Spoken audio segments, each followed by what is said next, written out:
Supreme Magus, web novel, Chapter 189, A Different Perspective 2. Lith didn't know if to be more surprised by the discovery of how ignorant he was about necromancy's true potential or by seeing a rat's skeleton standing on its hind legs, talking with Professor Zekel's voice. Despite the distance, he was able to notice that the light in the eyes of the creature had turned from deep red to bright blue. As you have seen when I reanimated this carcass, I left an imprint on it by using my life force to bind our essences. The Zekel rat tapped its head with a paw, making the mark visible again. The bond allows necromancers to temporarily transfer their consciousness inside their creations. Students used this skill mostly to cheat during written exams. By using a small undead mouse, they could communicate between them or simply copy the answers of the most brilliant students. Undead were also a very popular tool for pulling cruel practical jokes and peeping through windows. There is a reason that all academies have removed windows from their dorms. Even magic can't beat the enthusiasm of a bunch of horny teenagers. No matter the protection, they would always find a loophole. The rat laughed. Keep in mind that the transfer is not without risks. The mage's body is left completely helpless for the entire duration. Someone could simmer you and you wouldn't even notice. Also, in this form I don't have the perceptions of a rat or of an undead. I can see and hear as if I'm on your desk, but all my other senses are lost. I can't use magic, and if something happens to this body before I return to my own, the resulting shock could incapacitate me for hours. The creature's eyes turned red again and Professor Zenith snapped her fingers a third time, taking out a third rat's skeleton from her dimensional amulet. When she cast the necromantic spell, the black fog engulfed the carcass for a while before disappearing. This is what happens when attempting to reanimate a long-dead corpse, a failure. To date, the phenomenon is still unclear. What we do know is that if a corpse is not reanimated at least once every 5 days, it becomes useless. I wish I could use life vision to collect data. Solus, what did you see with your monosense? Lith thought. Her spell seems to fly blind. Fake necromancy has no concept of monocore, so the darkness energies scan the whole body before forming the blood core. My guess is that when a living being dies, its monocore leaves behind some kind of echo that disappears after about 5 days. Fake necromancy seems to be heavily reliant on those lingering energies. Without them, the spell loses focus and becomes ineffective. Kala isn't an awakened one, yet she knew on instinct what to do. Lith pondered. Magical beasts' natural affinity with the elements is simply terrifying. No wonder there is still no dominant species on this planet. During the following lessons, I'll teach you how to safely create all the lesser undead, how to transfer your consciousness, and how to recognize when you are pushing your limits. Necromancy is all about control and self-awareness. Unlike all other kinds of magic, it can backfire. It will help you build your character, make you realize that your decisions, your spells have consequences on yourselves and others. We have still a few minutes before the gong. Any questions? Lith raised his hand and Professor Zekel nodded to him. How long does an undead last? Depends on the tier of the spell and the strength of the creature. She was happy to hear a relevant question instead of one about ghosts and curses. Let's say that after this course you will be able to keep a simple skeleton for up to 15 hours or a skeletal night for 1. I take back everything I thought. The only kind of necromancy I know needs me to constantly infuse mana into my undead servants, while hers can provide them an energy reserve. Not to mention that my knowledge about the undead is limited to dungeons and looting and George Romino's movies. There's a lot I can learn from her. I tend to forget that unlike magical beasts, humans have legacies.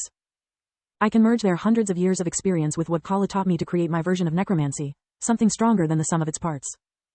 Another question. You mentioned small rodents. Why not insects? They are smaller and are more likely to go unnoticed. Excellent question. Professor Zekel didn't like playing favorites, but seeing genuine curiosity in her field was as rare as flattering. For 2 reasons. The first is that if the body is too small, instead of getting infused by darkness magic, it gets destroyed by it. The fine-tuning it would require makes such a spell too expensive and leads to reason number 2.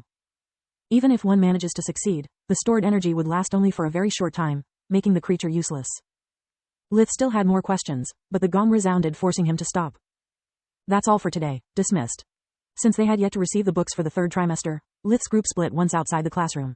Everyone went back to their rooms waiting for the delivery. Mind if I accompany you for a bit? Uriel asked. I want to talk to you about Floria. Don't tell me that you liked her in secret all this time. Lith joked about it, hoping to avoid getting schooled about relationships by a single-minded hormonal teenager. Gods protect me, no. He laughed. She is too tall and definitely too strong-willed for me. I prefer petite, well-endowed girls that don't threaten to turn me inside out like a sock. It's just that since I never saw you with a girl, I wanted to give you an unsolicited piece of advice. Lith inwardly cringed, while keeping his poker face and nodding. If I were you, I'd return the ballot to Linhos and let her have it. Lith was left in a daze. This wasn't what he had expected from Uriel.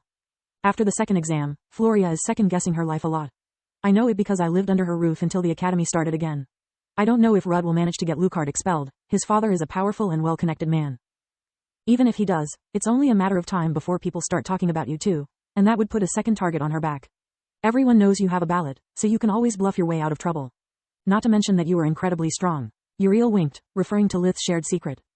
She is strong too, but right now Floria is in a rough patch. She doesn't need more traumas. If you really care about her, you should put her safety first.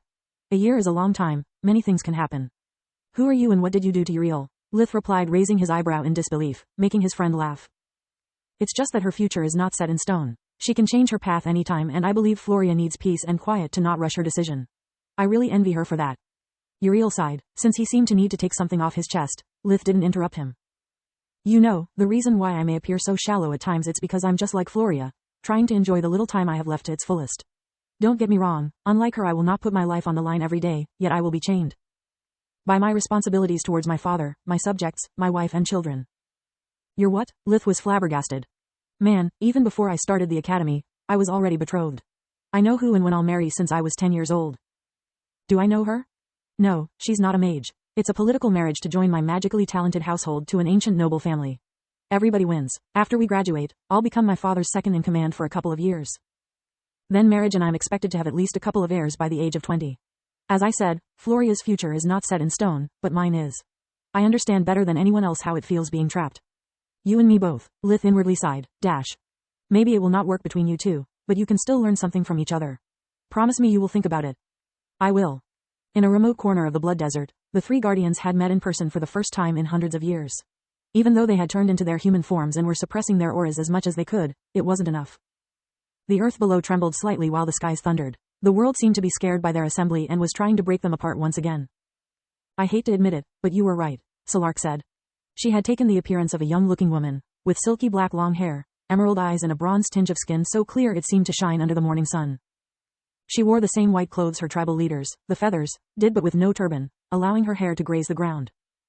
Some B***** has invaded my turf and is spreading abominations like they are presents. I underestimated our opponent, leaving everything in the hands of my awakened ones. The result is that 5 of my feathers died in less than a month. They were all good men and women. Someone has to pay for their deaths. Her eyes ignited with a purple flame while the sand below her feet turned into glass because of the heat she emitted. The trembling and thundering intensified, but none of those present cared. It's not all. The sudden death of so many awakened crippled my military force. My borders are under attack from all directions.